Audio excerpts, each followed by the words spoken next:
திமுகவிற்கு சமூக நீதி பற்றி பேச தகுதி இல்லை என்று பாமக தலைவர் அன்புமணி ராமதாஸ் விமர்சித்துள்ளார்.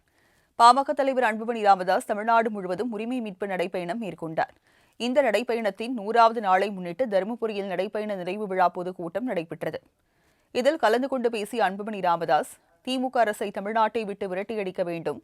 இந்த நிகழ்ச்சி தொடங்கும் போது விவாதம் எழுந்தது. ஆனால் நிறைவு விழாவுக்கு எந்த விவாதமும் எழவில்லை. இந்த நடைப்பயணம் செய்யக்கூடாது என வழக்குகளை காவல்துறை போட்டது. ஆனால் இந்த நடைப்பயணம் மிகப்பெரிய வெற்றியடைந்துள்ளது எனவும் தெரிவித்துள்ளார். 100வது நாள் தருமபுரின்னு திட்டமிட்டோம். இடையில ஒரு 5 நாள் அரசாங்கம் நம்முடைய நடைபயணத்தை தடை பண்ணிட்டாங்க. அப்படி இப்படி பார்த்தா இப்ப 108வது நாள் இது.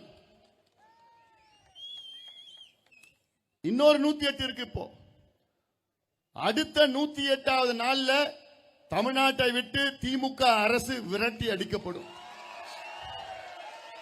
அடுத்த இன்னொரு 108 நாள்ல தமிழ்நாட்டில் தேர்தல் அறிவிக்க இருக்கின்றார்கள்.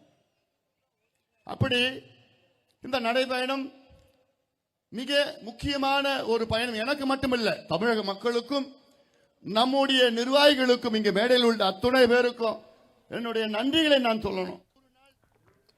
காஞ்சிபுரத்தில் கழிவுகளை ஏரியில் விடுகிறார்கள். ராணிப்பேட்டை மாவட்டத்தில் குரோமியம் கழிவுகள் கலந்த மண்ணின் தரம் குறைந்துள்ளது. டெல்டா மாவட்டத்தில் விளைவிக்கப்படும் நெல்மணிகளை பாதுகாக்க சேமிப்பு கிடங்கு இல்லை.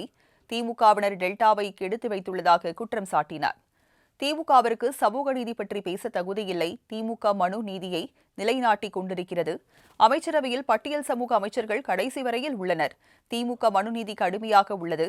திமுக பட்டியலினத்தை சேர்ந்தவர்களுக்கு பதவி கொடுத்திருந்ததா எனவும், திமுக பட்டியலின மக்களுக்கு வன்னியர் மக்களுக்கு எதிரான கட்சி என்றார். மேலும் சாதிவாரி கணக்கெடுப்பு நடத்தினால் அடுத்த 20 ஆண்டுகளில் தமிழ்நாடு முன்னேறும் என்றும், சாதிவாரி கணக்கெடுப்பு நடத்த கோரி டிசம்பர் 17ஆம் தேதி சிறை நிரப்பும் போராட்டம் நடத்தப்போவதாகவும் தெரிவித்தார். மக்கள், பின்தங்கிய மக்கள் எல்லாம் தனிப்பட்ட முறையில் முன்னேற்ற முடியும் இந்த கணக்கெடுப்பு நடத்தினால். ஆனா ஏன் நீங்க நடத்த மாட்டீங்க ஸ்டாலின் அவர்களே? எவ்வளவு பெரிய துரோகம் நீங்கள் செய்கிறீர்கள் தமிழக மக்களுக்கு. மன்னிக்க முடியாத துரோகம்.